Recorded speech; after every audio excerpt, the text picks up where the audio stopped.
주님과 함께하는 이 고요한 시간, 주님의 보좌 앞에 내 마음을 쏟네. 모든 것 아시는 주님께 감출 것 없네. 내 맘과 정성 다해 주 바라나이다. 주님과 함께하는 이 고요한 시간, 주님의 보좌 앞에 내 마음을 쏟네. 모든 것 아시는 주님께 감출 것 없네. 내 맘과 정성 다해 주 바라나이다. 온 마음 다해 사랑합니다. 온 마음 다해 주 알기 원하네. 내 모든 삶 당신 것이니 주만 섬기리. 온 마음 다해. 나 염려하지 않아도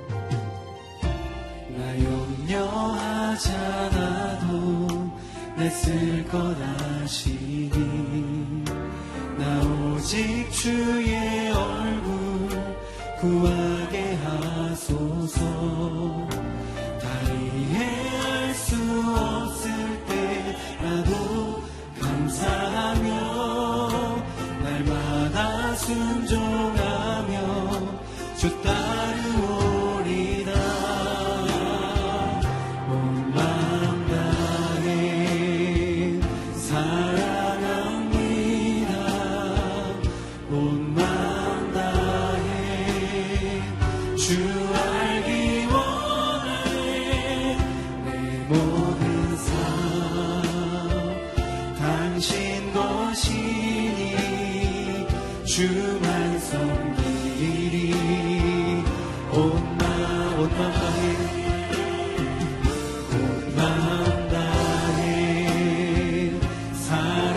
사랑합니다. 온 마음 다해 주 알기 원하네. 내 모든 삶 당신 것이니 주만 섬기리. 우리 한 번 더 마음으로 고백하며 온 마음 다해 사랑합니다. 온 마음 다해 사랑합니다. 온 마음 다해 주 알기 원하네. 내 모든 삶 당신 것이니 주만 섬기리. 온 마음 다 주만 섬기리. 주만 섬기리. 온 마음 다 주만 섬기리. 주만 섬기리. 온 마음 다해. 우리 예배 가운데 함께 하시는 주님께 큰 박수로 영광 올려드리겠습니다. 할렐루야.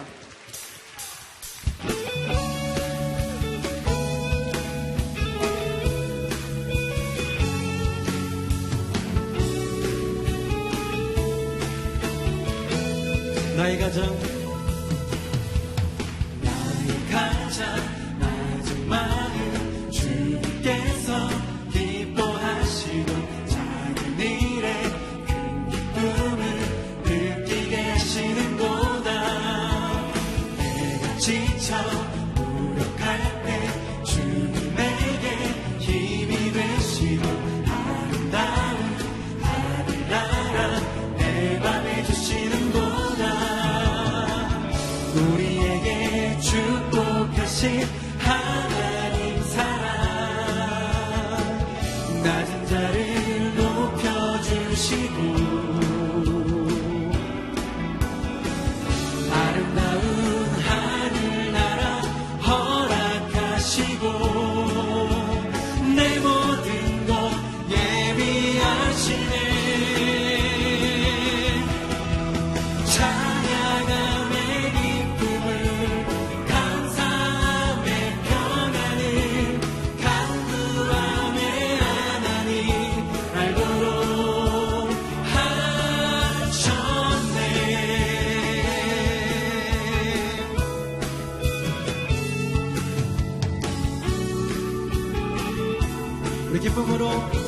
나의 가장 낮은 마음, 나의 가장 낮은 마음 주께서 기뻐하시고 작은 일에 큰 기쁨을 느끼게 하시는도다.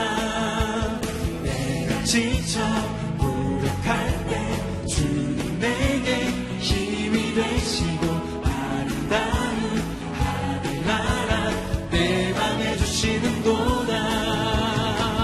우리에게 축복하신 하나님 사랑, 낮은 자를 높여주시고 아름다운 하늘나라 허락하시고 내 모든 것 예비하시네. 찬양함의 기쁨을 감사함의 평안을 간구함의 하나님 알도록 찬양함의 기쁨을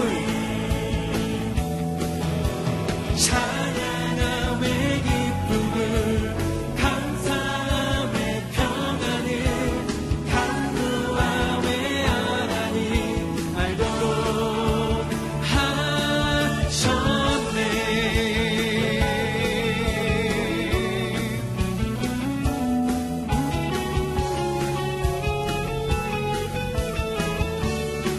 우리 목소리로 고백하며 나가겠습니다. 찬양함의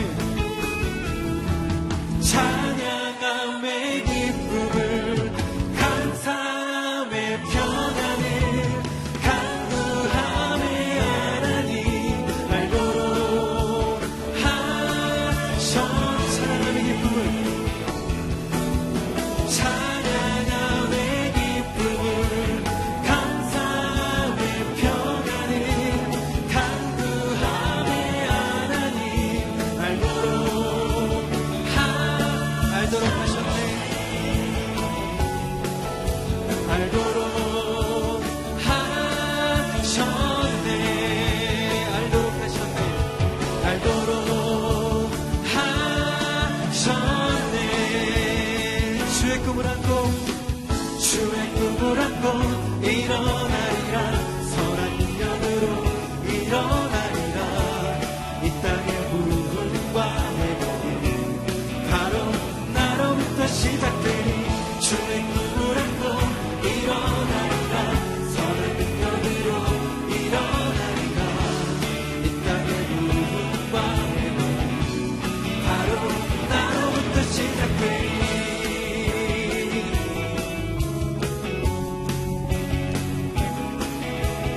우리 계속해서 박수치며 우리의 삶을 축복하며 노래하며 나가십시다. 저 높은 하늘 위로 밝은 태양 떠오르듯이 주저앉은 아들이 어떤 어려움에도 주의 길을 선택하니 그 가운데로 걸으니 주님을 크게 보는 믿음 가지고 세상에 나타내리라. 놀라운 주의 사랑을 주의 꿈을 안고 일어나리라. 선한 능력으로 일어나리라. 이 땅의 부흥과 회복이 바로 나로부터 시작되니 주의 꿈을 안고 일어나리라. 선한 능력으로 일어나리라.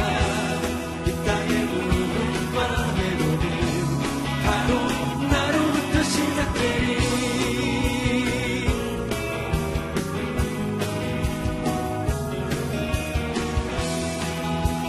우리 한번 믿음으로 선포하며 나갈까요? 어떤 어려움에도 주의 길을 선택하리. 빛 가운데로 걸으리. 네.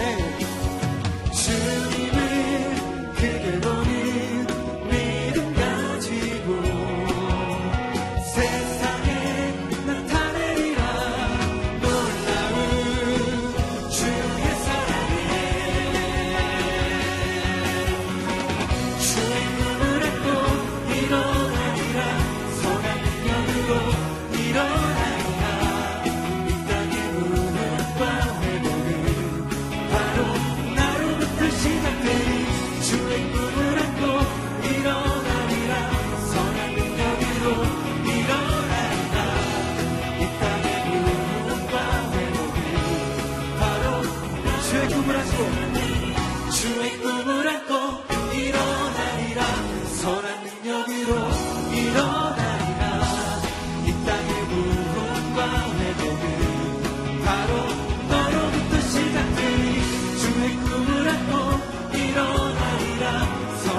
믿음으로 우리의 삶을 축복하며 믿음으로 선포합니다. 큰 박수로 주님께 영광의 박수를 드리겠습니다.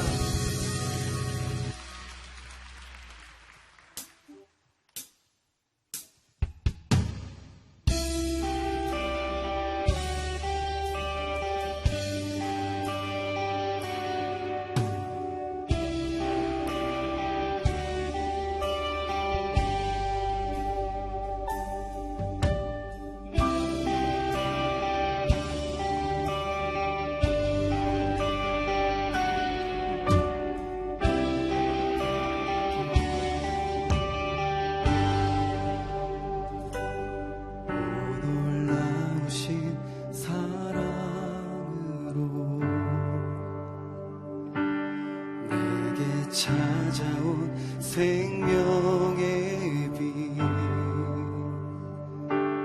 나를 붙잡는 실패의 자리 딛고 일어나 구원의 주를 외치리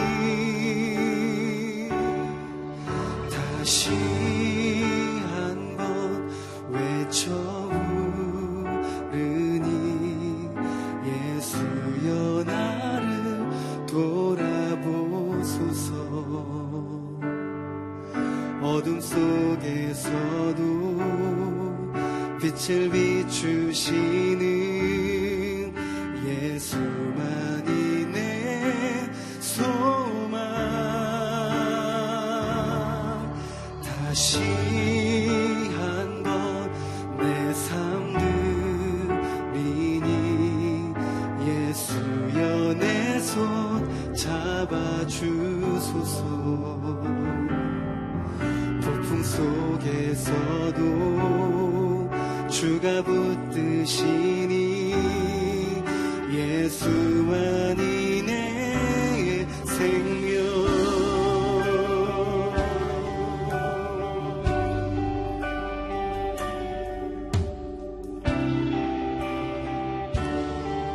우리 함께 고백하며 오 놀라우신 사랑으로 내게 찾아온 위로의 빛 나를 누르던 세상의 말들 떨쳐버리고 구원의 주를 외치리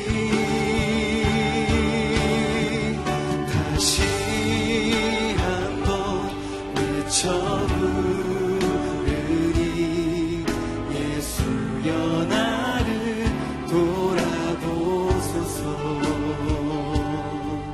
어둠 속에서도 빛을 비추시는 예수만이 내 소망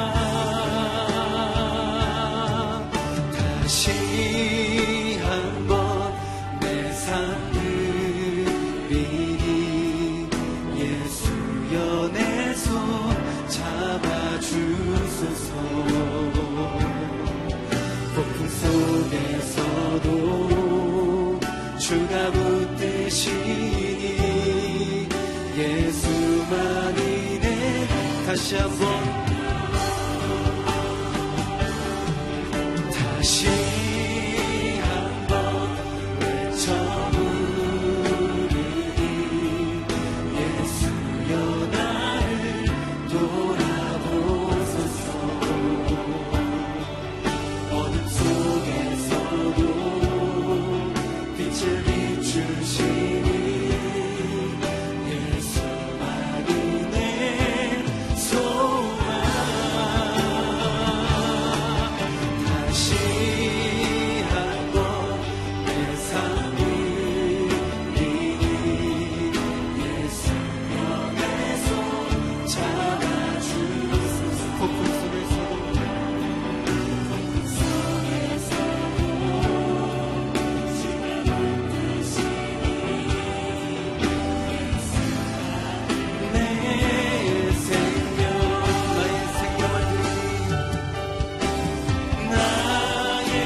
우리의 모든 연약함보다 위대하신 하나님의 이름을 찬양합니다.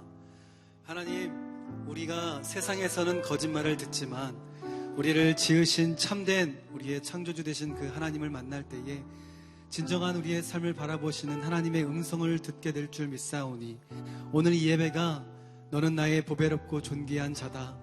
너의 생명은 내가 준 나의 고귀한 생명이다. 이런 음성을 만나는 귀한 예배가 되게 하여 주시옵소서. 예배에 함께하여 주시는 예수님의 이름으로 감사하며 기도하옵나이다. 아멘. 우리 하나님께 큰 영광의 박수 올려드리겠습니다. 예배 오신 여러분들을 주님의 이름으로 환영하고 축복합니다. 설 연휴의 마지막 날인데요. 많이 인사를 나누셨겠지만 옆에 있는 분들을 바라보시면서 우리 마음과 응원을 담아서 한 번 더 새해 인사하면 좋겠습니다. 한 번 인사할 때 새해 복 많이 받으십시오. 한 번 인사할까요? 네, 특별히 하나님께서 주시는 놀라운 하나님의 놀라운 축복이 여러분의 2018년 한 해 가운데 늘 임하게 되시기를 주로 축복합니다. 많은 분들 가운데서 가장 먼저 환영하고 소개하고 싶은 그런 분들이 계신데요. 오늘 친구를 따라 또 가족을 따라 또는 혼자 용기를 내셔서 이 교회에 이 예배에 처음 참석한 분들이 계실 거예요. 조금 부끄럽고 어색하고 쑥스럽겠지만 한번 용기를 내셔서요. 저처럼 이렇게 오른손을 들어서 한번 살짝 표해 주시겠어요? 저는 사실 여기 오늘 처음 와봅니다. 처음 예배에 참석합니다. 그런 분들 한번 표해 주시겠습니까? 네, 고맙습니다. 감사합니다. 한 번 더 용기 내셔서 자리에서 살짝 한번 일어나 주시면 저희 스태프들이 지금 꽃을 들고 있는데요. 이 예쁜 꽃을 잘 찾아가서 선물로 드리고 같이 축복하기를 원하는데요. 용기 내서 자리에서 일어나실 때 정말 큰 박수로 여러분을 환영해 주십시오. 우리 분을 향해서 이렇게 두 팔을 좀 뻗어서 함께 노래하며 축복하며 나가겠습니다. 은혜의 주님이 은혜의 주님이 당신을 축복하고 사랑해 주님이 함께 하시네. 은혜의 주님이 당신을 축복하고 사랑해 주님이 함께 하시네. 뜨거운 박수로 다시 한번 이분들을 격려해 주십시오. 자리에 앉아 주셔도 좋습니다. 우리 같은 노래를 한 번 더 반복하기를 원하는데요. 옆에 친구분들도 함께 오셨을 수 있고 가족분들이 계실 수도 있고 또는 모르는 분들이 계실 수도 있지만 옆에 있는 분들 손도 이렇게 붙잡고 또 이렇게 손으로 이렇게 가르쳐주면서 당신에게 하나님의 놀라운 축복이 올 한 해 임하기를 제가 축복하고 응원합니다. 우리 서로를 바라보면서 다시 한번 이 노래로 응원하며 나가겠습니다. 은혜의 주님이 은혜의 주님이 당신을 축복하고 사랑해 주님이 함께 하시네. 은혜의 주님이 당신을 축복하고 사랑해 주님이 함께 하시네. 서로에게도 사랑과 격려의 박수 하겠습니다. 오늘의 교회에는 여러 번 예배가 진행됩니다. 아침부터 7번의 예배가 이곳에서만 진행이 되고요. 또 다른 곳에서도 예배가 각 대상별로 이렇게 진행이 되는데요. 특별히 이 예배는 교회 처음 나오시는 분들, 이제 막 신앙생활을 시작하려고 하시는 분들, 아니면 친구 따라 어쩔 수 없이 오신 그런 분들을 위해서 마련한 예배가 이 예배입니다. 여러분들이 잘 교회가 어색하실 텐데 교회에 대해서 잘 또 안내받을 수 있고 또 적응할 수 있고 또 여러분들이 그동안 교회 올 때까지 고민이 많으셨을 텐데요. 또 어떤 삶의 스토리를 갖고 계신지 저희 목회자들을 만나서 함께 기도도 받고 또 얘기도 나눌 수 있는 그런 특별한 카페를 항상 마련하고 기다리고 있습니다. 예배를 마치고 여러분 오늘 처음 오신 분들 꽃 이렇게 들고 계시죠? 그런 분들 함께 오신 친구분들과 함께 여러분 바라보시는 방향의 앞쪽에 왼쪽 출구로 한층 내려가시거나 뒤에 있는 분들은 뒤에 있는 출구로 동일하게 한층 내려가시면 수령홀이라는 그런 방이 있습니다. 그곳으로 갈 수 있도록 또 스태프들이 이렇게 잘 안내해 드릴 거예요. 그래서 예배 끝나고 꼭 그냥 가지 마시고 그 자리에 들러서 이렇게 정성껏 준비한 다과도 드시고 저희 만나서 함께 대화도 나누시고 이렇게 교제를 나누고 돌아가셨으면 좋겠습니다. 삶이란 게 달 때가 있고 쓸 때가 있는데요. 저희가 오늘 그 두 가지 맛을 다 느낄 수 있도록 아메리카노와 브라우니 준비했습니다. 같이 오셔서 맛있게 드시고요. 오늘의 교회를 그동안 예배만 드렸는데 이제는 제가 등록해서 사람들과 함께 신앙생활 하기를 원합니다. 그런 분들도 동일하게 예배를 마치시고 한층 아래 있는 순영홀로 와주시면 되고요. 이미 과정을 진행하고 계신 분들은 이번 주에도 동일하게 예배를 마치시고 옆에 있는 건물 선교관 101호에서 진행되는 느낌표 시간에 함께 참석해 주시면 좋겠습니다. 제가 처음 오신 분들을 위해서 예배를 위해서 한번 축복하며 기도하겠습니다. 하나님의 놀라운 축복이 오늘 이 예배에 이 교회에 처음 오신 하나님의 귀한 아들, 딸들에게 임하기를 원합니다. 하나님 교회는 처음이지만 아직 모든 게 어색하고 또 조금은 불편한 마음도 남아있지만 하나님 오늘 이곳에 예배를 드리는 순간마다 내가 잘 온 것 같다. 하나님의 놀라운 축복을 또 사랑을 느끼고 돌아갈 수 있는 의미 있는 밤이 되게 하여 주시옵소서. 예배하는 한 분 한 분 오늘 하나님의 그 손 꼭 붙잡고 돌아가는 저녁이 될 것을 믿으며 예수님의 이름으로 기도하였습니다. 아멘.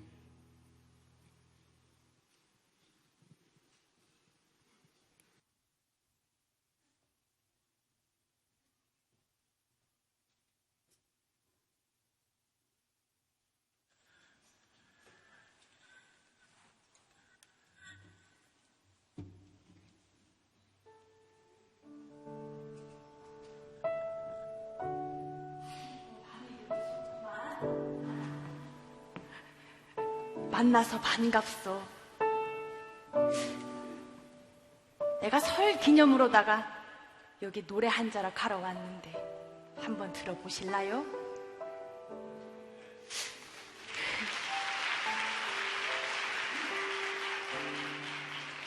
실은 내가 할 말이 있어서 왔는데 내가 어떤 한 분 소개해 드리려고.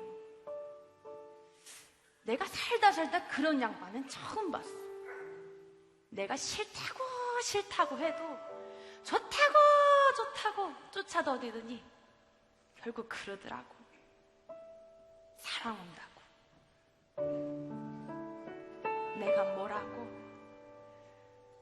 나 같은 죄인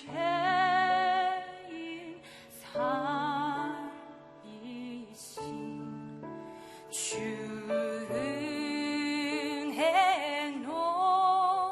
놀라워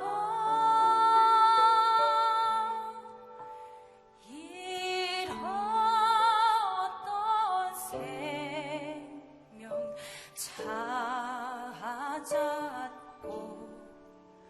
광명을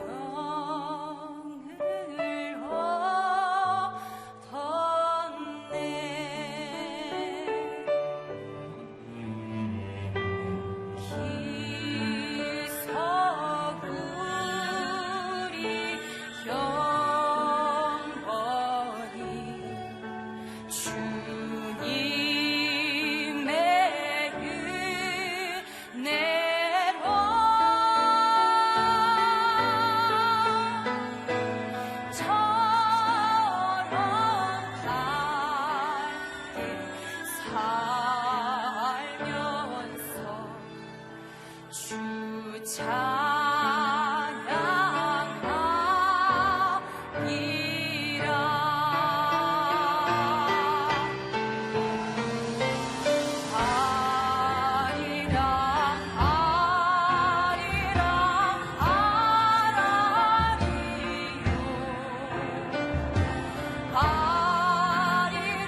네, 안녕하세요. 특별한 초대에 오신 여러분을 진심으로 환영합니다.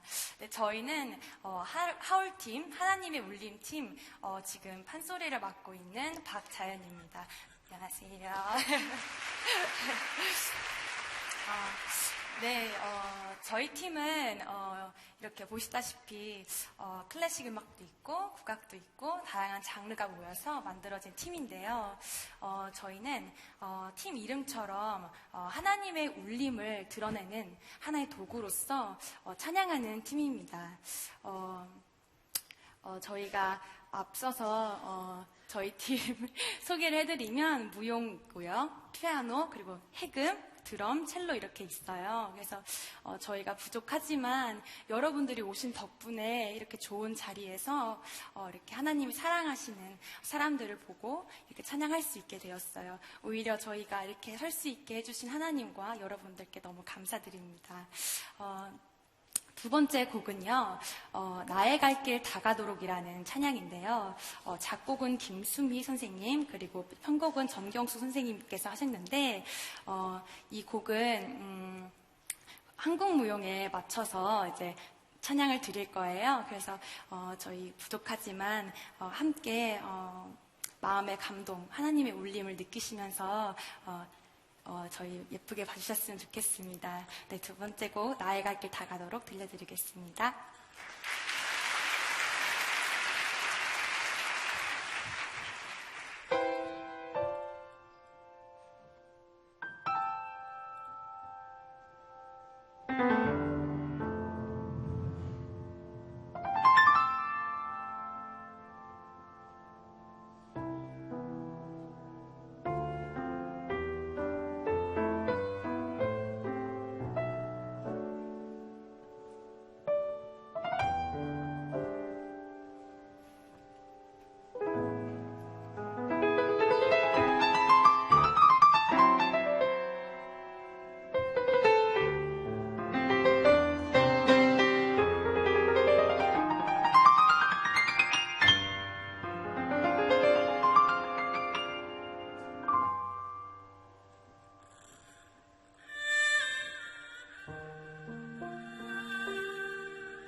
어려운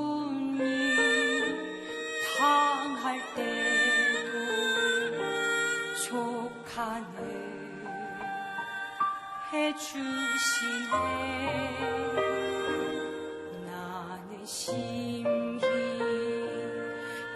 고단하고 영혼 매우 갈하나 나의 앞에 반석에서 샘물 나게 하시네.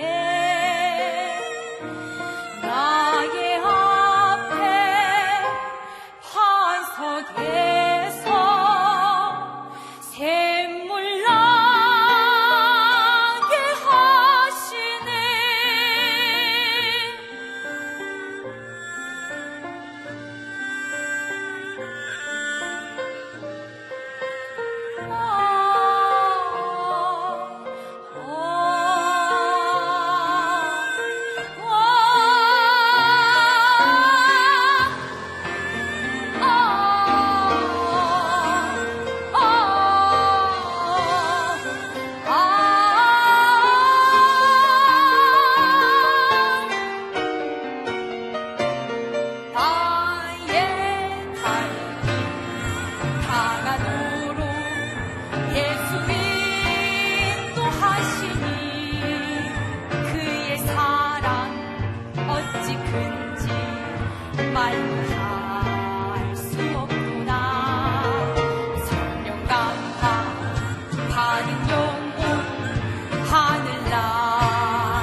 영영 부를 나의 찬송 샘물 나게 하시네.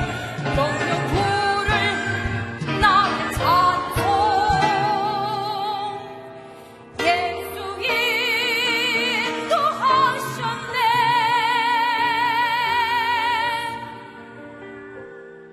예수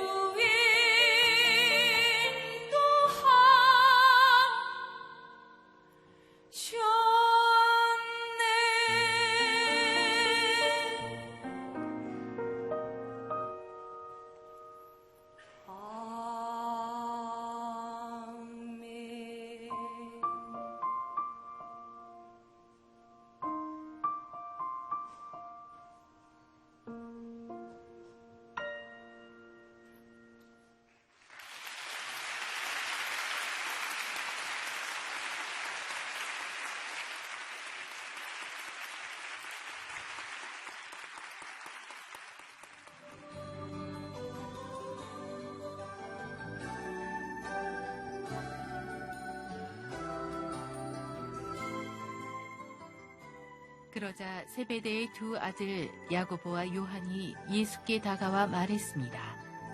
선생님, 저희의 소원을 들어주시기 원합니다. 예수께서 물으셨습니다. 내가 너희에게 무엇을 해주었으면 좋겠느냐? 그들이 대답했습니다. 주께서 영광의 자리에 앉으실 때 저희 중 하나는 오른편에 하나는 왼편에 앉게 해주십시오. 예수께서 그들에게 말씀하셨습니다. 너희가 지금 무엇을 구하고 있는지 알고 있느냐?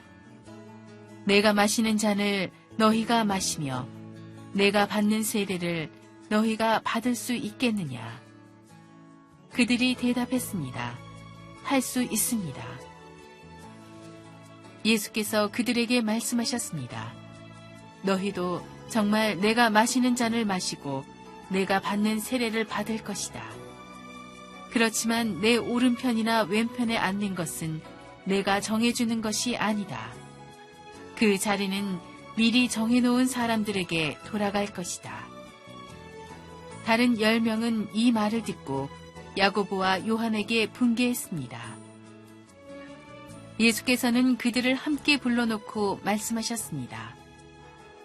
너희도 알듯이 이방 사람의 통치자라는 사람들은 백성들 위에 군림하고 그 고관들도 권력을 행사한다. 그러나 너희는 그렇게 해선 안 된다. 오히려 누구든지 너희 중에서 큰 사람이 되고 싶은 사람은 너희를 섬기는 자가 되어야 하고 누구든지 으뜸이 되려는 사람은 모든 사람의 종이 되어야 한다. 인자 역시 섬김을 받으러 온 것이 아니라 섬기러 왔고 많은 사람들을 구원하기 위해 치를 몸값으로 자기 생명을 내어주려고 온 것이다. 할렐루야. 새해 들어와서 첫 예배 오신 여러분들을 진심으로 축복하고 환영합니다. 이번 한 달간 동안에 누군가 널 위해 기도하네 라는 주제로 말씀을 보고 있는데요. 그 누구는 바로 예수 그리스도시죠.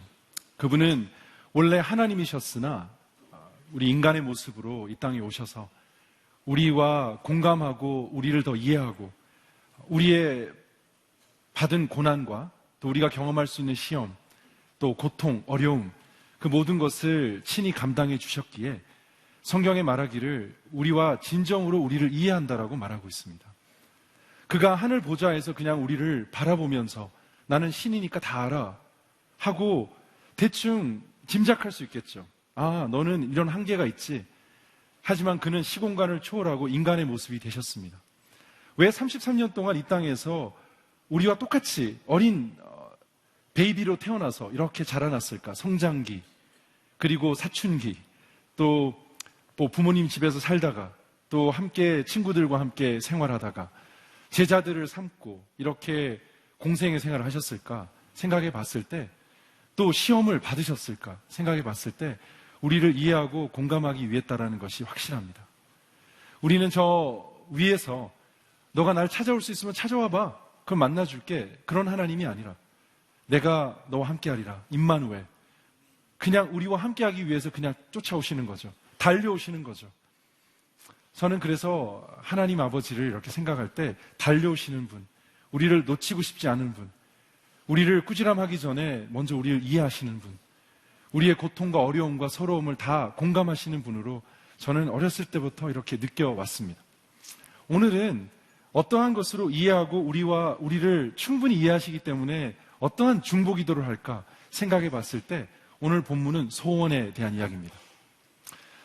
본문의 첫 부분에 이렇게 나옵니다. 예수를 느닷없이 제자 중에 2명이 찾아옵니다. 12제자 중에 이 알만한 사람들이죠. 예수님이 뭘 좋아하고 뭘 싫어하고 함께 3년 동안 함께 먹고 자고 했으니 알만한 사람들입니다. 그런데도 불구하고 그 중에 2명이, 그것도 사랑을 굉장히 많이 받는 요한과 그리고 야고보라는 이 형제였어요.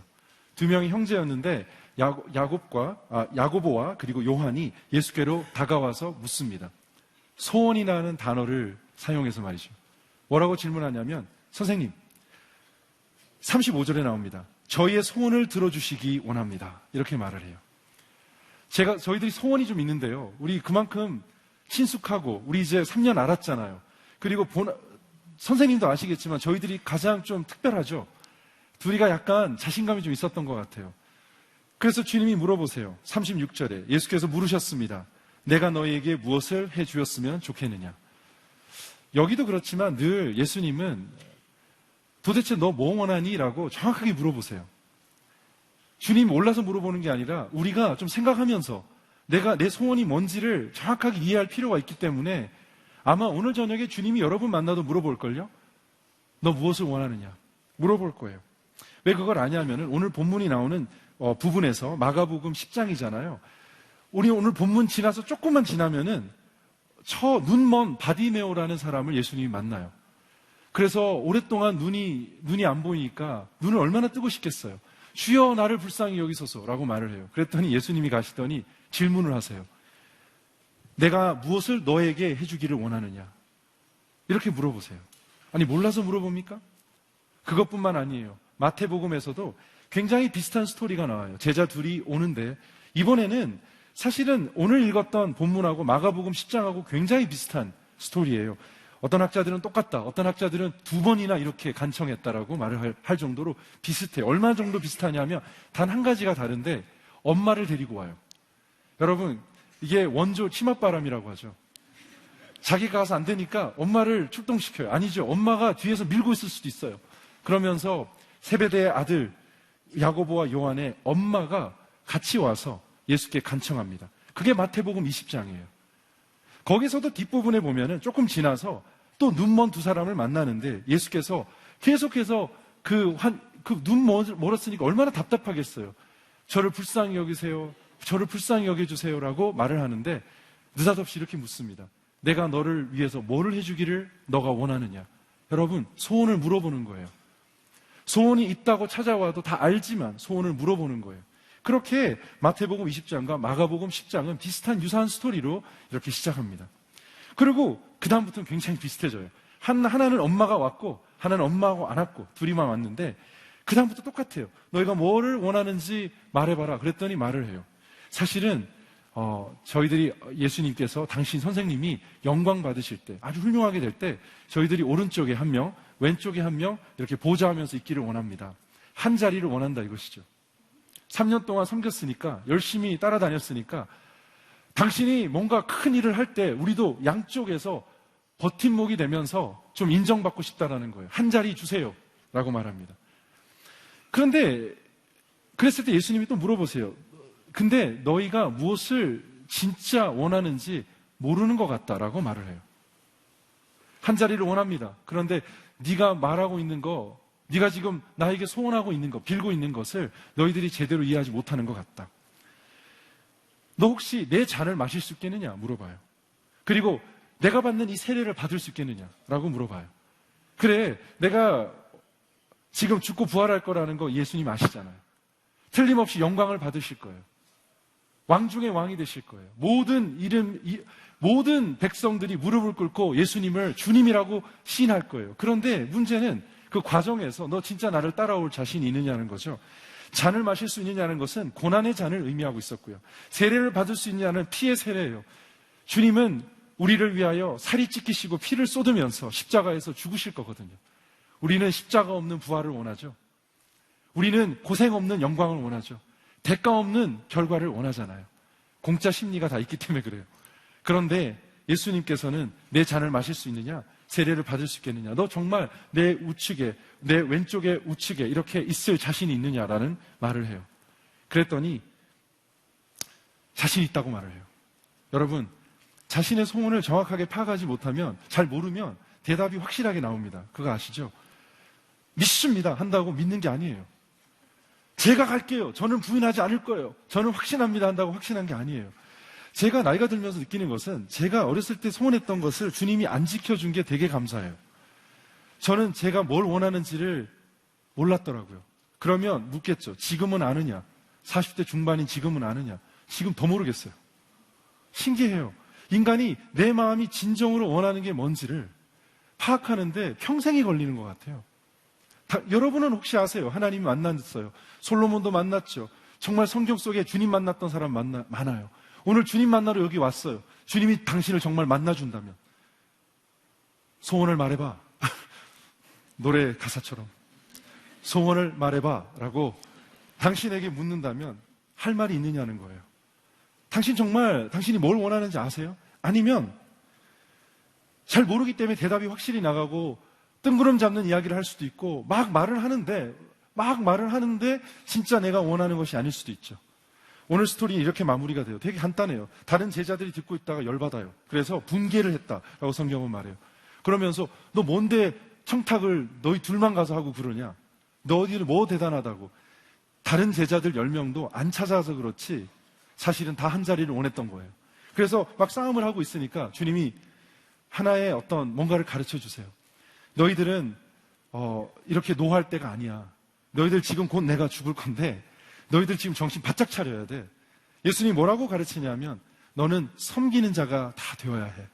으뜸이 되어서 권력을 가지고 함부로 남용하고 없는 사람을 업신여기지 않고 너희들은 아는 만큼 가진 만큼 섬기고 또 나눠주고 발을 씻는 그런 제자가 되어야 해 라고 딱 가르쳐 주시고 그리고는 높아지려 하지 말고 섬기는 자가 되라 라고 말씀하세요. 제자들은 다 높아지고 싶었는데 예수님은 낮아지라는 것이죠. 그런데 그 티칭을 하기 전에, 그 가르침을 하기 전에 예수님은 틀림없이 이 소원을 들었을 때 화를 낼 수도 있죠. 그런데 화내지 않았다라는 거예요. 우리는 모두 소원이 있어요.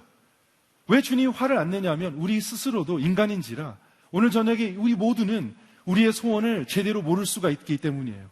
정말 자기가 뭘 원하는지 아는 사람은 참 드물어요. 특히 집단 문화가 강한 우리 같은 문화에서 자라났던 사람은 사실상 내가 나의 소원이라고 말을 한다고 해도 그것이 엄마 아빠의 소원일 수도 있고 선생님의 소원일 수도 있고 사회적인 구조적인 많은 사람들의 눈빛일 수도 있어요. 저도 그랬어요. 저도 5년 중에 제가 소원이라고 생각했던 것들이 가만히 지나고 보니까 나의 소원이 아니라 내가 그냥 확신했을 뿐이지 남들이 원했던 기대였어요. 혹시 여러분들이 열심히 나의 소원이라고 뛰어왔던 것 중에 심지어는 발표했던 것 중에 남의 기대와 남이 원했던 당신을 향한 소원이 있지 않으세요? 저는 틀림없이 그것이 있었어요. 다른 사람이 다 좋다고 생각하는 것, 그것이 맞다고 생각하는 것이 저에게는 다 좋은 것이고 맞는 것이고 나의 꿈이 되었던 게 굉장히 많아요. 그래서 소원을 물어보는 게 되게 중요한 것이죠. 그리고 소원은 틀리더라도 자꾸 고백을 해야 되는 거예요. 주님 앞에서. 왜냐하면 소원은 과정이기 때문이에요. 우리 소원은 변해요, 여러분. 나이가 들면서 변하고요. 성장과 성숙을 통해서 소원의 내용과 아주 소원의 핵심이 변하기도 해요. 그거 당연한 거예요. 어렸을 때 가난아기가 또 이렇게 아장아장 걸어다니는 아이가 말하는 소원, 그냥 깎아달라는 거예요, 여러분. 결국은 물어보면 그의 소원은 자기의 경험에서 국한되어서 별거 아니에요. 별거 아닌 것을 굉장하다고 생각할 때도 있고요. 또 거기에 목숨을 달고 매달려서 뛰어와요. 하지만 시간이 지나고 나면 알게 되죠. 이건 나의 소원이 아니었다라는 것. 주님이 나를 만들고 나를 창조했을 때 가진 그 기대가 반영되는 것이 아니라 사회적으로 자라나면서 우리가 가장 친했던 사람들 있죠. 가족.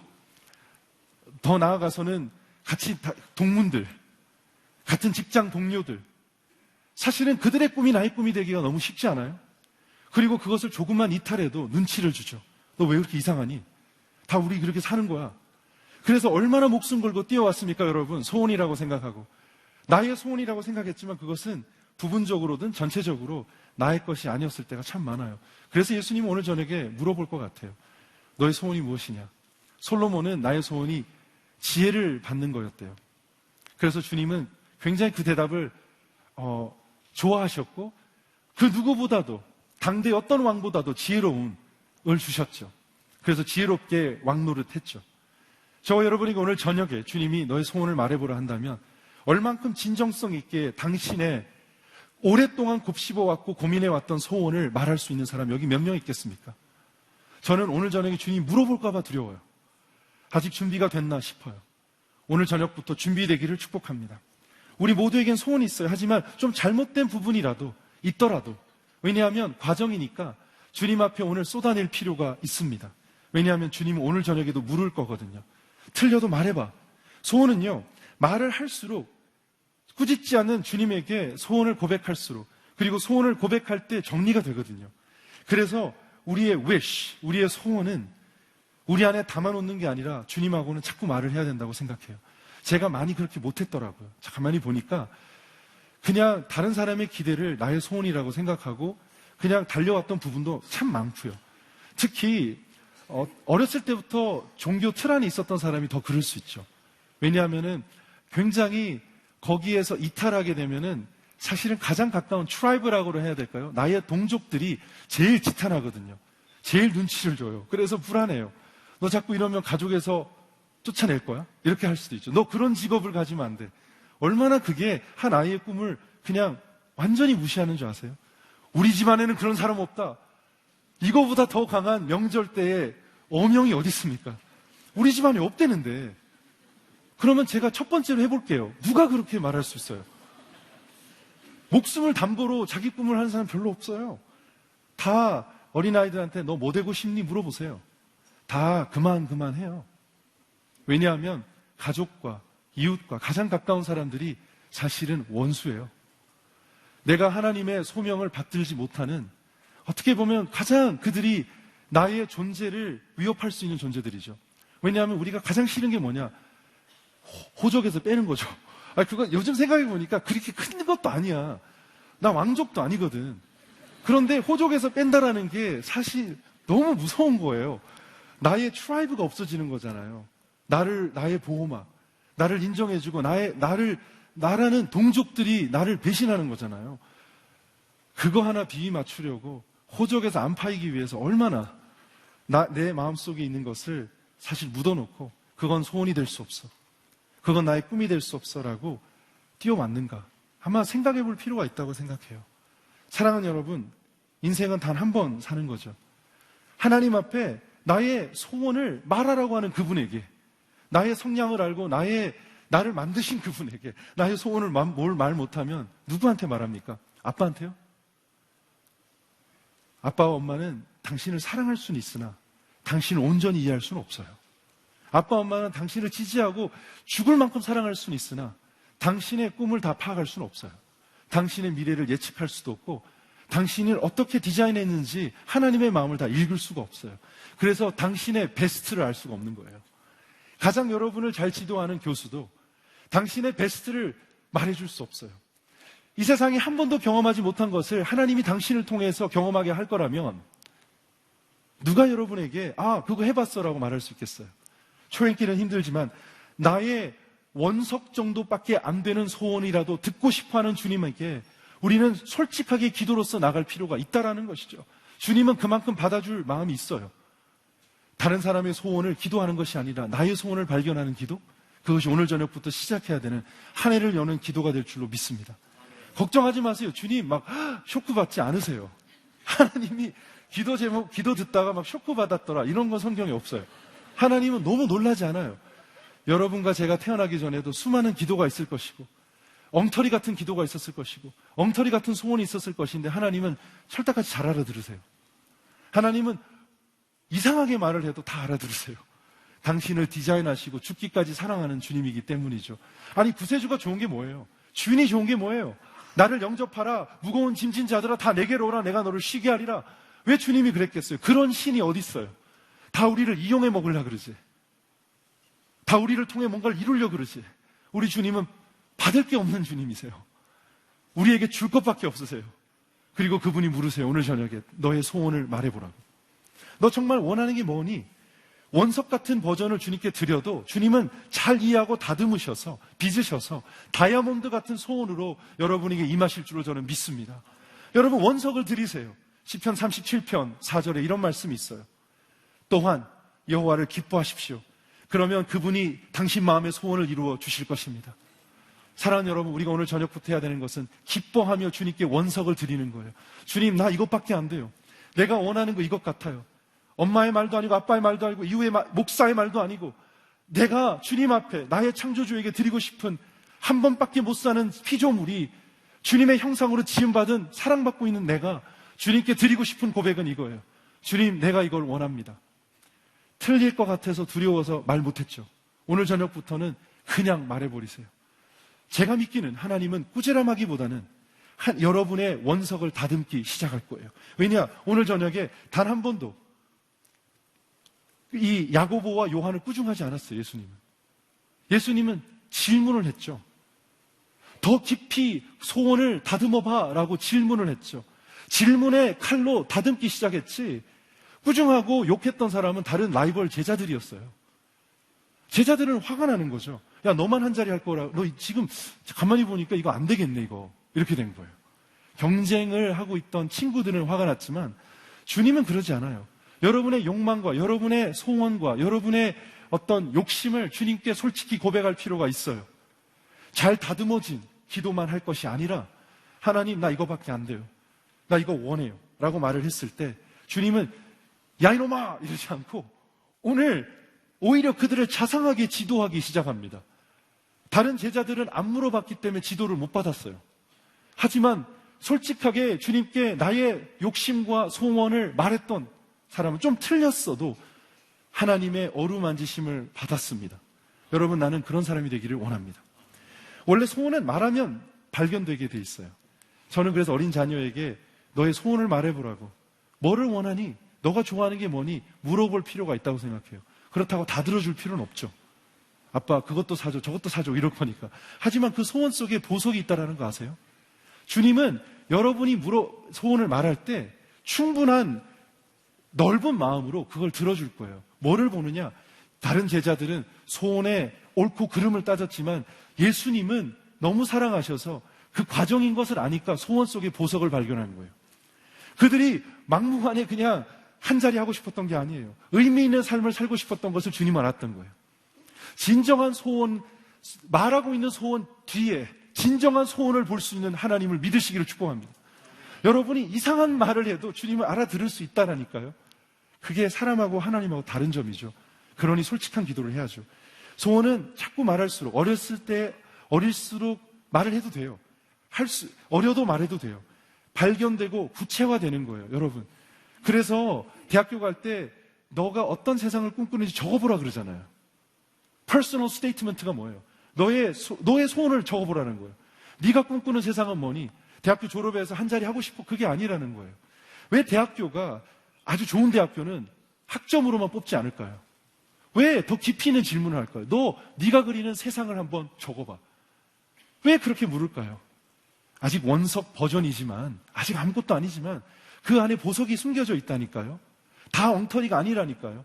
적고 또 적을 때, 대화하고 발표할 때 구체화되고요. 발견되고 명백해지고 이해되고 이루어지는 거예요. 소원은 원래 그런 거예요. 소원은 완벽해질 때까지 가둬놓는 게 아니라 나를 가장 사랑하는 이에게 고백하는 거예요. 나 이것을 원합니다. 엉터리 같겠지만 알아서 좀 들어주세요. 그리고 한번 이루어주세요. 내 소원 안에 나도 발견하지 못한 보석 같은 요소들을 주님은 아시죠. 오늘 저녁부터 우리 함께 그렇게 한번 기도해 봅시다. 우리 하나님께서 여러분을 꾸지람하지 않을 거예요. 너 왜 그런 수준밖에 안 되니? 라는 말은 인간이 하는 말이지 주님이 하는 말이 아니에요. 당신을 디자인하셨다니까요. 꿈을 가지고. 다른 라이벌들은 여러분에게 너 그거 아니야. 너 왜 그러니 요즘? 너 술 한잔하고 잠 깨. 막 이럴 거예요. 하지만 그렇지 않아요. 주님은 It's okay. 괜찮아. 더 말해봐. 우리 한번 대화 나눠보자. 궁극적으로 너가 원하는 건 뭘까? 우리가 스스로 이해하기를 원하는 거예요. 저는 그게 기도라고 봐요. 누군가 나를 위해 기도하겠죠. 내가 소원을 주님께 말하라고. 그리고 솔직하게 말하라고. 남들이 듣기 좋아하는 기도를 하는 것이 아니라 내 남은 인생을 하나님 어떻게 쓸까요? 주님께 소원을 말하라고. 그럴 때 황당하게 들릴지 몰라요. 여러분의 친구는 베스트 프렌드도 야 그건 너무 이상하다. 내가 아는 네가 아니야. 그럼 그렇게 말하세요. 네가 아는 내가 다가 아니야 라고 말하세요. 네가 나를 아는 것 같아? 내 안에는 놀라운 것이 숨겨져 있어. 여러분, 정죄류는 지금 여러분이 보는 이것만이 아니에요. 저는 확신합니다. 안 믿으시는 것 같은데 우리 주님은 아세요. 때로는 우리가 가장 지칠 때, 가장 실망하고 슬플 때가 언제냐? 나의 소원을 한 번 더 생각할 수 있는 기회를 못 확보했을 때예요. 정말 답답할 거예요. 혹시 답답한 분 여기 계세요? 답답할 때 2층에 앉더라고요. 그래서 2층을 보는 거예요. 몇몇 분은 그런 것 같아요. 훨씬 잘 보이기도 하지만. 때로는 답답할 때 기둥 뒤에서 막 예배 봐요. 그래서 기둥 뒤에를 좀 내가 보겠어요. 여러분, 가장 답답한 건 여러분이 뭔가를 해서 실패한 것이 아니에요. 실패할 수도 없는 한 번에 노력도 한번 못 해보고 그냥 인생이 끝나는 것이죠. 이제 하루 있으면은 하늘나라 갑니다. 그런데 뒤돌아봤을 때 내가 30대, 40대, 50대 내가 그때에 하나님께 내 소원을 아뢰고 하나님 도와주세요라고 왜 내가 기도하지 못했을까? 저는 그 후회가 없기를 주님의 이름으로 축복합니다. 여러분, 가장 지칠 때는 사실은 하나님 안에서 솔직하지 못했을 때예요. 이사야서 40장 29절에 이런 말이 있어요. 그분은 지친 사람에게 힘을 주시고 약한 사람에게 힘을 북돋아 주신다. 주님은 주고 싶으세요. 힘을. 주님은 여러분에게 다시 한번 도전해보고 싶어요. 다시 소원하라고, 소망하라고, 좌절하고 쓰러지고 낙담하고 잊지만 말라고.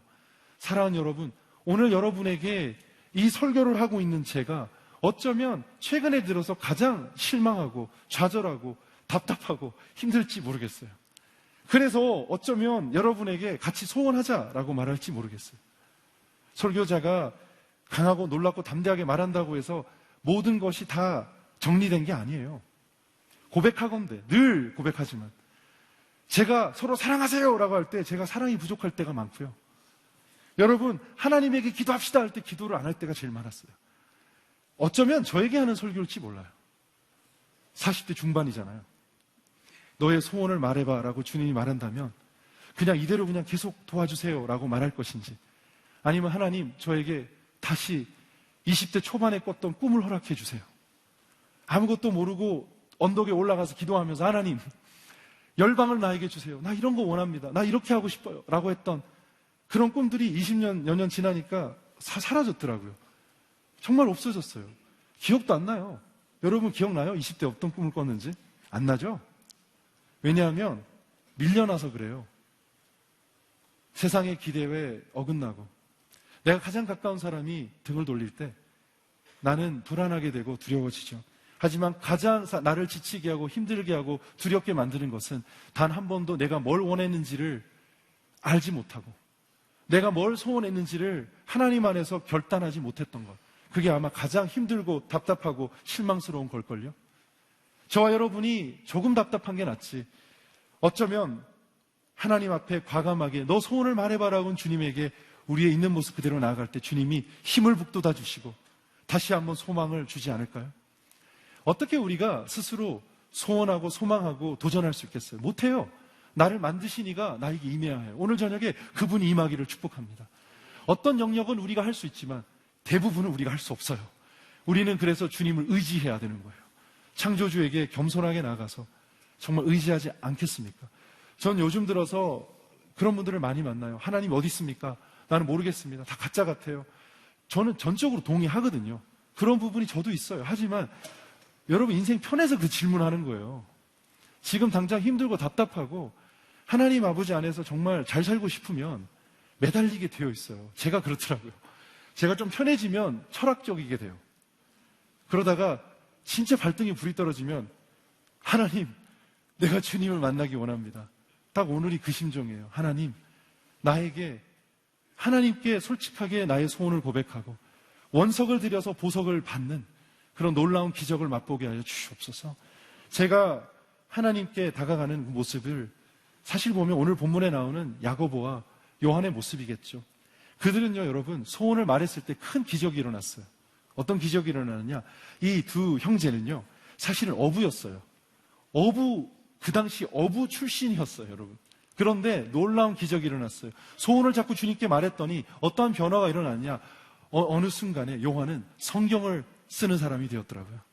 여러분, 놀라운 변화는 주님께 소원을 이야기할 때 빚어지고 다듬어지고 나의 인생이 변하는 거예요. 내가 노력하고 변해서 하나님의 사랑을 받는 게 아니라 그 사랑을 힘입어서 나의 소원을 고백하고 원석이 다이아몬드가 되어서 어느 순간에 내가 어부에서 성경 쓴 사람이 된다니까요. 요한 복음을 누가 썼어요? 요한 1서, 2서, 3서를 누가 썼어요? 나중에 100세가 돼서 거의 요한 계시록을 어떻게 썼어요? 요한이 쓴 거예요. 한 자리 좀 주세요. 제가 좀 높아지고 싶어요. 라는 엉터리 소원을 말했던 사람이 요한 계시록 썼어요, 여러분. 성경 마지막 부분을 그냥 마무리 시켜버렸어요. 그리고 그분만 참혹한 순교를 당하지 않았더라고요. 신기한 것은 모두 다 순교 현장에 갔어요. 여러분, 예수 잘 믿었던 초대 모든 제자들은 전부 다 참혹한 순교의 현장에서 죽임을 당했어요. 그게 예수님의 의미였죠. 너가 나의 잔을 마실 수 있겠느냐? 나의 고난에 동참할 수 있겠느냐? 할 수 있겠습니다! 라고 말했잖아요. 때로는 저와 여러분이 대답을 의미 없이 해도 아주 의미 있게 만들어 드립니다. 의미 없이 함께 동참할게요 했더니 모조리 순교당했는데요. 거꾸로 매달리고 사자굴에 들어가고 찢겨 죽고 다 그렇게 됐어요. 끓는 물에 들어가고. 바로 야고보는 주후 44년 봄에 죽었어요. 무교절 축제 시기에 때 헤롯 왕이, 그 당시의 왕이 유대인들에게 좀 인기를 끌기 위해서 이 유대인들이 싫어했던 그리스도인들을 죽이기 시작하는데 누구를 제일 먼저 죽였느냐? 야고보를 칼로 목을 베서 죽여버렸어요. 제일 먼저 순교당한 예수님의 제자가 야고보가 됩니다. 그는 제일 먼저 대답했던 것 같아요. 제가 잔을 받겠습니다. 하나님은 가장 의미 있는 소원과 꿈을 그 마음속 깊은 곳에서 주님과 영원히 함께하고 싶은 그 마음을 읽었던 것 같아요. 그래서 주님과 대화는 기쁘기도 하고 무섭기도 해요. 주님과 솔직하게 시작하면 내가 원하는지 몰랐던 나의 진짜 원하는 행복까지 주시거든요. 신기하죠? 그래서 엉터리 같은 기도도 해야 되는 거예요, 여러분. 오늘 저녁에 해야 되는 거예요. 다 정리하고 하는 게 아니에요. 했더니 첫 번째 순교를 할 수 있는 놀라운 기적을 맛봤고요. 그가 얼마나 열심히, 세베대의 아들 야고보가 얼마나 열심히 섬겼냐면 첫 대상이 된 이유는 아무나 첫 번째 죽이지 않아요. 헤롯 왕이 바보가 아니거든요. 홍보 효과를 위해서 가장 처음에 죽여야 되는 사람을 죽인 거예요. 소문에 들어보니 베드로보다 더 위대한 사역을 하고 있었던 거예요. 그래서 그 놀라운 수제자 베드로보다도 더 먼저 순교를 당하는 그 열심을 인정받는 그러한 제자가 되었고요. 그리고 요한은 끓는 물에 들어갑니다. 불이 활활 타고 있는 끓는 기름이었어요. 정확하게 말하자면. 거기에 순교자로 들어가는데 타지를 않아요. 야고보는 죽었는데 요한은 타지를 않아요.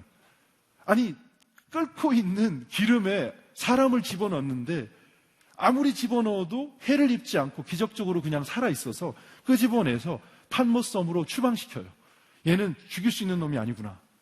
그래서 유일하게 죽음의 현장까지 갔지만, 순교할 마음은 있었지만 순교를 하지 못하죠. 그래서 요한계시록을 판모섬에서 쓴 거예요. 여러분, 이 기적 같은 일들을 그들은 몰랐어요. 그냥 나의 소원을 말했을 뿐이에요. 주님, 솔직하게 한 자리 얻고 싶습니다. 하나님을 위해서 위대한 사람 되게 해주세요 라고 기도했어요. 그랬더니 주님께서는 소원을 이루어 주신 거죠. 그리고 참 재밌어요. 이 둘이 성격이 매우 강하고 급했나 봐요. 별명이 뭐였냐면, 이 두 명은 마가복음 3장에 보면 천둥의 아들이래요. 천둥의 아들. 별명 끝내주죠. Thunder. 노래도 있더라고요. 제가 최근에 많이 들었는데 Thunder이라는 노래. 천둥의 아들. 별명이 있으려면 이 정도 있어야 돼요. 아주 매력적인, 저는 굉장히 존경하는 분들이에요. Thunder의 아들. 정말 Son of a Thunder이잖아요. 놀랍죠. 천둥의 아들이라는 이름을 더하셨으니 라고 마가복음 3장 17절에 말을 해요. 그 정도로 강하고 화끈했던 사람들, 그 사람들이 함부로 말했던 그러한 소원까지도 주님께서는 다듬으셔서 놀랍게 이루어 주셨어요. 주님은 당신도 고백하기를 원합니다. 그렇게 천둥 번개의 아들 같은 사람을 하나님의 아들로 바꿔주시고, 그리고 한 번은요, 얼마나 성질이 급했냐면 누가복음 9장에 나오는 스토리인데요, 54절에 이런 말이 나와요. 제자 야고보와 요한이 이를 보고 좀 화나는 일이 있었어요. 사마리아인들이 자기들을 푸대접했거든요. 그랬더니 뭐라고 말하냐면, 예수님, 우리 주여, 우리가 불을 내려서, 하늘로부터 내려서 저들을 한번 다 불살라 버립시다 라고 예수님께 제안을 해요. 그래서 꾸중을 듣죠. 이만큼 누가복음 9장에도 기록되었듯이 이들은 성격이 급하고 좀 과격했던, 좀 그랬던 분들이에요. 그런데도 불구하고 그 소원을 잘 경청하시고 들어주시죠. 여러분, 우리의 종교는 욕심을 없애는 종교가 아니에요. 너 감정을 없애, 욕심을 없애, 욕망을 없애가 아니에요. 오히려 어쩌면 욕망을 제대로 이해하고 바르게 인도하는 종교일지 모르겠어요. 저 올바르고 아름다운 곳에 네가 지금 가지고 있는 그 욕망을 이렇게 갖다 두라는 것이죠. 최고가 되고 싶은 마음 여러분 솔직히 없으세요? 교회 다닌다고 최고가 되고 싶은 마음이 없어질까요? 어느 부분에 있을 수 있죠. 뭐 아닐 수도 있겠지만 사람의 성향에 따라서. 그러면 여러분, 우리 안에 이 욕심은 어떻게 해야 될까요? 다른 사람을 이기고 싶은 마음 있죠. 우리 요즘 올림픽 보면서 지고 싶은 사람 없잖아요. 어떻게든 이기고 싶고, 어떻게든 이기고 싶어서 때로는 반칙까지 하잖아요. 그 마음이 사람의 본능이에요. 최고 엘리트 선수들도 우리와 공감대가 있는 거죠. 우리는 이기고 싶고, 있어 보이고 싶고, 없어서 그렇지 있어 보이고 싶을 거예요. 당신도. 그렇지 않아요? 그렇던데요, 저는. 뭐 조금 있지도 않지만 조금 있으니까 그거를 있어 보이고 싶을 때가 있어요. 진짜로. 그리고 무시당하고 싶지 않고요. 자존심은 살아서. 우리의 가치관이 고스란히 드러나요. 어린 자녀를 둔 부모님들이 놀이터에서 노는 아이들이 놀 때 서로 대화하는 걸 조금만 엿들어 보세요. 가치관이 있어요. 너 아직도 그 학원 안 보냈어? 너 아직도 그거 안 했어? 걔 3살이거든요. 근데 벌써부터도 그 조기 여러 가지의 교육에 열성이 있고 천재를 만들려고 노벨상을 타려고 노력하는 3, 4살짜리 부모님들을 많이 보잖아요. 여러분, 우리는 욕심을 안 가질 수는 없나 봐요. 좋은 것을 누리면 뒤돌아갈 수는 없잖아요. 그리고 가지면 가질수록 가진 것에 대한 감사보다는 정말 가진 것과 사실은 원하는 것 사이 속에서 괴리가면서 불만족과 불평이 늘어나게 마련이죠. 정말 어떻게 해야 될까요? 저는 예수님은 그러는 것 같아요. 너 원하는 거 없어야 돼. 이러지 않은 것 같아요. 예수님은 한 번도 우리에게 너 욕심 없애 라고 말하지 않을 것 같아요. 오히려 우리 예수님은 너의 소원을 정확하게 한번 나와 대화해 보지 않겠니? 라고 말할 것 같아요. 왜냐하면 욕심과 이기심에 가득 찬 그 소원 안에도 보석들이 숨어 있을 거예요. 제가 그런 관점으로 서로를 보고 다른 이들을 보니까 발견되던데요. 저도 있더라고요. 아주 악한 사람들이라고 이렇게 여겨지는 사람들 안에서도요, 보석 같은 면들이 있어요. 어쩌면 예수는 보석을 발견하는 분이에요. 저와 여러분을 아직 죄인 됐을 때 우리를 위하여 기대하고 죽으셨잖아요. 그것만 봐도 아는 거예요. 사랑하는 여러분, 작은 변화는 또 시간이 걸릴 거예요.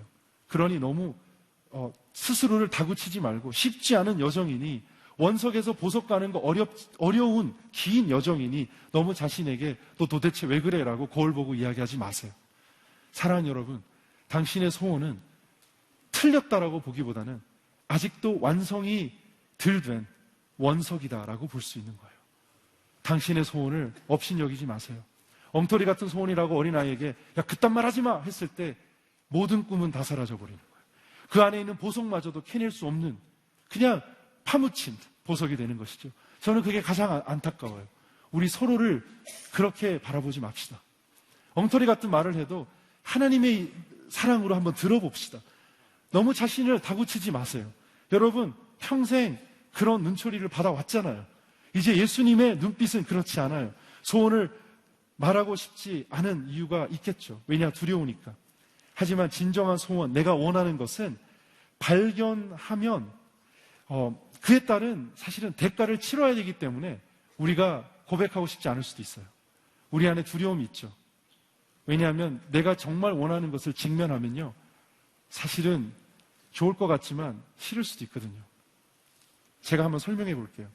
제가 보기에는 다른 사람 때문에 소원을 발견하지 못할 수도 있지만, 사회적 구조적 때문에, 하지만 눈치 때문에, 하지만 진정한 소원을 스스로 발견하기 싫을 수도 있다고 생각해요. 왜냐? 발견하고 나면 내가 책임져야 되니까. 발견하고 나면 대가를 치러야 되니까. 이런 거죠. 다른 사람 말만 순종하고 열심히 살면요, 시키는 대로 하면 결과에 대해서 내가 책임질 필요가 없고 남을 원망하면 되는 거예요. 사실 원망하는 것도 중독성이 있어요. 남을 자꾸 원망하면요, 명절 때 그런 거 못 들어요? 아직도 엄마를 원망해요. 아직도 아빠를 원망하고 할아버지 원망하고 증조 할아버지까지 원망하시고 아직까지. 왜냐? 원망이 편해요. 왜냐? 다른 사람 때문에 내가 이렇게 했고 다른 사람 결정에 내가 순종했기 때문에 이렇게 산다. 훨씬 편해요. 하지만 슬프죠, 인생이. 진정한 소원을 하나님께 말하지 않고 나에게도 말하고 싶지 않은 이유는 그 대가를 치르고 책임을 지기 싫은 거예요. 그게 두려운 것이죠. 남 탓하는 인생이 제일 쉽거든요. 하지만 책임을 지고 내 원하는 것을 명백히 주님 안에서 발견하고 그것을 실천할 때는 이제 남 탓을 못하기 때문에 차라리 소원을 알고 싶지 않는 거죠. 혹시 여러분 한두 명 그런 분 계세요? 제가 보기에는 저도 그런 중에 한 명이었던 것 같아요. 다른 사람 때문에 소원을 모르고 그냥 예예 하면서 살았거나, 아니면 이제 소원을 말해보라 그러니까 책임지기 싫어서 소원을 알고 싶지가 않은 것이죠. 약간 오래된 영화지만 매트릭스를 보면, 매트릭스라는 영화 아시죠? 매트릭스. 그 영화에 보면 다들 기계에 꽂혀 있죠. 그 기계적인 어떤 그런 컴퓨터 상에서 살고 있는 거예요. 그죠? 모든 인간은. 자기가 느끼고 맛보고 하는 게 다 가짜인 거예요. 그런데 그 기계에서 뽑아지고 정말 그냥 제대로 된 사람이 됐을 때 그 현실이 더 싫은 거예요. 그래서 다시 그 기계에 꽂히겠다라는 거죠. Virtual Reality에서 살겠다라는 거예요. 나는 기분 좋고 느낄 수 있고 내가 가질 수 있는 거 다 가질 수 있다면 나는 가짜 삶이라도 좋다라는 거예요. 그 이해 가시지 않아요? 나는 그 부분 보면 되게 이해 가던데요. 그리고 피를 줘요. 그린 피를 먹을래? 알약을 주는데 그린색을 먹을래? 빨간색을 먹을래? 이제 선택하라는 거예요. 제일 무서운 선택이 그거예요. 주님이 와서 너 진실을 알고 네가 무엇 때문에 너 무엇을 위해서 살고 또 어떤 소원이 정말 너를 만족시킬 수 있을지 알래? 알고 싶으면 그린 피를 먹어. 그린 색깔 알약을 먹어. 그러면 알게 될 거야. 하지만 그냥 그게 가짜든 진짜든 상관없고 기계에 꽂혀서 그냥 살아도 아무 상관없고 컴퓨터상에서 virtual reality를 살아도 상관없고 그냥 너가 기분 좋고 그냥 덜 피곤하고 모든 걸 가질 수 있다면 그냥 빨간 약을 먹어 라고 말한다면 여러분 어떤 선택을 하실 것 같으세요? 여러분 이거 사실은 어려운 선택이에요. 왜냐하면 진실은 아파요. 정말 아파요. 때로는 힘들어요. 내가 정말 원하고 내가 뭐를 위해서 태어났는지를 발견하기 싫을 수 있다는 걸 말씀드리는 거예요. 결국 좋은 것이 좋은 것으로 다른 사람 눈치 보면서 대충 사는 게 쉬워요. 하지만 아까 말씀드렸지만 요한과 야고보 인생도 마찬가지고 저와 여러분 인생도 단 한 번밖에 못 살기에 주님은 또 물어보는 거예요. 너가 정말 원하는 게 무엇이니? 말해보라는 거예요. 정말 자신이 무엇을 원하는지를 알고 도전해보고 싶지 않으세요? 남은 인생을. 저 스스로에게도 그런 질문을 하고 도전하고 싶어요. 나를 이해해주지 못하는 사람들이 있을 거예요. 그리고 답답함이 느껴지고 또 짜증이 날 거예요, 여러분. 하지만 괜찮아요. 변화는 일어나요. 제가 보기엔 우리가 할 수 있는 것은 최소는 진정성 있게 한 걸음 한 걸음 가는 거라고 봐요. 여러분 혹시 오늘 저녁에 하나님이 안 믿어지는 분 있으세요? 최근에 들어서 기도가 안 나오는 분. 손 들으라고 하지 않을게요. 거의 다 들 것 같아서. 지금 표정을 보니까. 기도가 되는 사람이 몇 명 없을 수도 있어요. 우리 솔직해집시다. 저 교회 30몇 년 다녔어요. 저도 그래요. 때로는 주님, 인생이 it's hard. 힘들어요, 주님. 제가 다 안다고 생각했는데 다른 사람이 가르쳐 준 거더라고요. 제가 제 자신이 뭘 원하는지 더 알고 싶어요. 고백하게 되죠. 하지만 우리 도전합시다. 우리에게 새 힘을 허락해 주시고 소원을 말해 주시면 그대로 반응하시는 주님 앞에 달려갑시다. 오늘 함께 기도하는 시간을 좀 가지기를 원하고 찬양하는 시간을 가지기 원하는데 그런 생각이 들어요. 여러분, 변화는 더디 오지만 오기는 와요. 그 있잖아요. 안전벨트. 안전벨트가 미국에서도 모든 사람이 사용하는 게 아니었어요. 여러분, 몇십 년 전만 해도 그 차에 운전석 옆에 좌석 있죠. 그 중간에 사랑하는 아들, 딸을 앉혀놓고 어린 아이들을 앉혀놓고 운전했었어요. 그 브레이크 하면 얘네는 그냥 튕겨나가는 거예요, 앞으로. 그런데도 사랑하는 아들, 딸들을 거기에 앉혀놓는 게 통상적으로 다 그렇게 해왔기 때문에 다 그랬고 누구도 너 아들 사랑하지 않지라고 의심하지 않았어요. 그런 법도 없었고 그런 개념이 없었죠. 하지만 20년 만에 모든 게 바뀌기 시작합니다. 그런 연구조사가 나오고 하면서 한 명 한 명이 시트벨트를 하기 시작하고 그것이 법으로 요구되기 시작하는 시절이 한 사람의 인생에 10년, 20년 만에 변화가 왔어요. 여러분 지금 시트벨트 안 하는 사람은 거의 야만인 취급을 받죠. 아이를 무릎에 그냥 앉혀놓고 운전할 수 있어요? 못하잖아요. 왜 안 할까요? 뭔가 허전하죠. 앉으면 시트벨트 해야 될 것 같죠. 왜 그럴까요? 변화가 일어난 거예요. 제가 무슨 말씀 드리냐면 불과 몇 년 전만 해도 아무도 생각하지 않았던 것이 갑자기 몇 년 지난 지금 모두가 안 하면 안 되는 것이 된 거예요. 우리의 생각 구조는 그렇게 변할 수 있어요. 저는 기대해요. 정말 진실되고 하나님을 찾는 자들이 교회에 마음껏 와서 기도하고 예배드리고 하나님께 소원을 말하고 하나님께 나의 죄를 고백하고 또 용서받고 하나님을 더욱 사랑할 수 있는 저는 그런 예배가 가능하다고 봐요. 사랑하는 여러분, 이 시간 함께 통성으로 주님 앞에 간절히 기도하며 나갑시다. 이렇게 기도 한번 해볼까요? 주님, 제가 정말 내가 뭘 원하는지를 한번 발견하기 원해요. 하나님 아버지, 대화하기 원해요. 제가 고백할 테니 말씀해 주셔서 남은 인생은 주님과 동행하며 주님 음성 듣고 살게 도와 주시옵소서. 시간 통성을 한번 주님 앞에 솔직히 고백하며 나아갑시다. 틀린 기도 없어요. 그냥 하나님께 나아갑시다. 기도하겠습니다. 하나님 아버지, 소원을 말하기 원합니다. 하나님, 우리 마음속에 주님에 대한 확신이 있기를 원합니다. 하나님, 우리 성도님들 가운데 주여 내가 주를 사랑하니 주님께 고백하기 원합니다. 하나님, 주님께 솔직한 나의 소원을 말할 수 있는 우리 모두가 되게 하여 주시옵소서. 한 주간 사는 가운데 하나님, 내가 나를 무엇을 원하는지도 말할 수 없는 그런 불안감과 두려움으로 우리는 사로잡혀 있습니다. 남의 눈치 보기에 급급합니다. 하나님 아버지, 그런 사회적 구조가 사실입니다.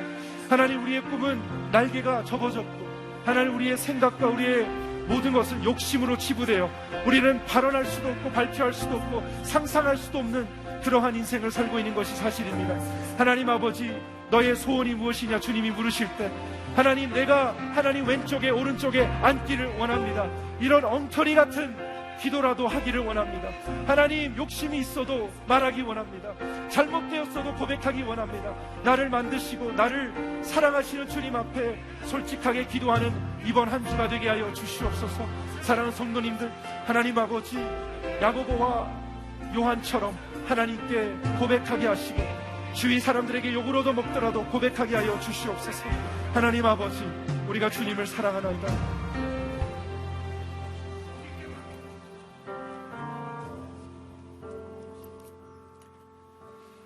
나의 모습, 나의 소유, 주님 앞에 모두 드립니다. 모든 아픔, 모든 기쁨, 내 모든 눈물 받아주소서.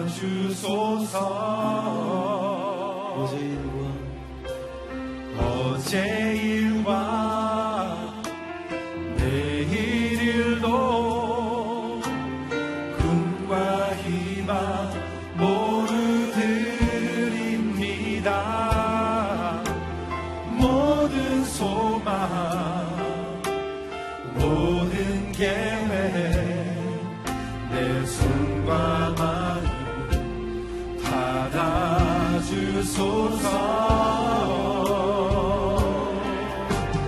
나의 생명을 드리니 주 영광 위하여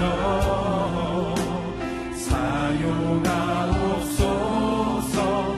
내가 사는 날 동안에 주를 찬양하며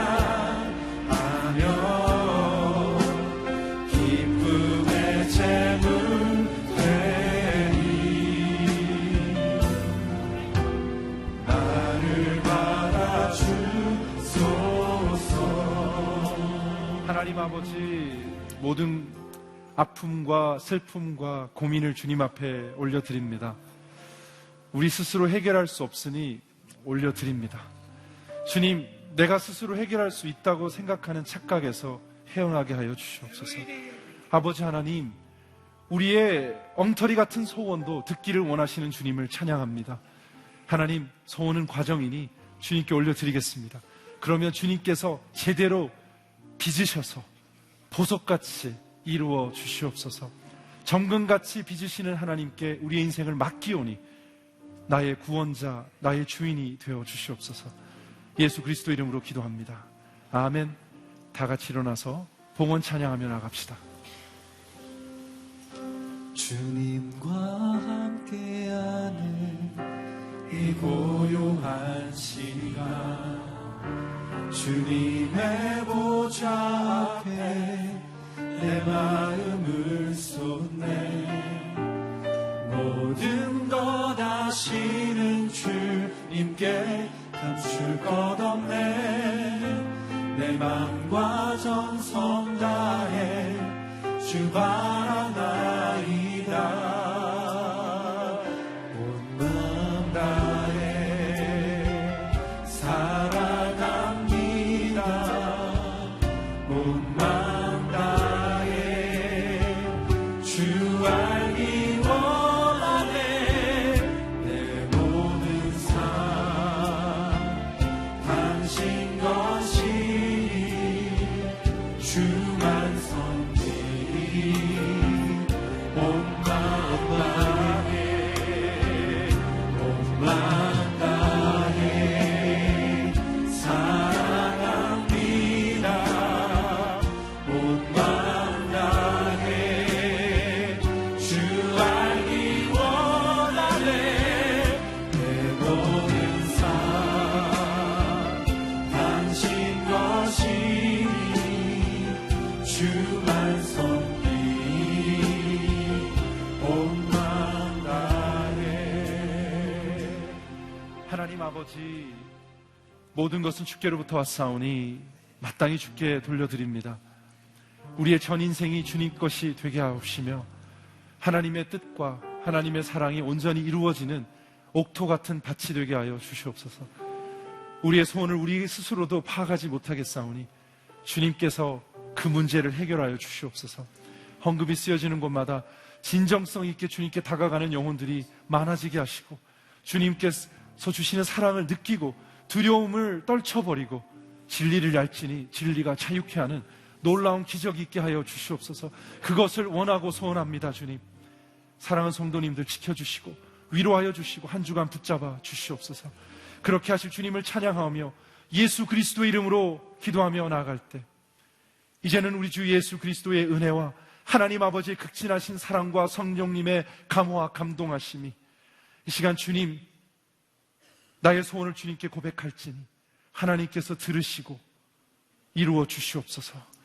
간절히 소원하며 나아가는 사랑하는 하나님의 아들, 딸들 머리 위에, 그리고 가정 위에, 사업 위에, 학업 위에, 그리고 멀리 떨어져서 복음을 선포하는 사랑하는 선교사님들 가정 머리 위에 지금으로부터 영원토록 함께 하기를 축원하옵나이다. 아멘.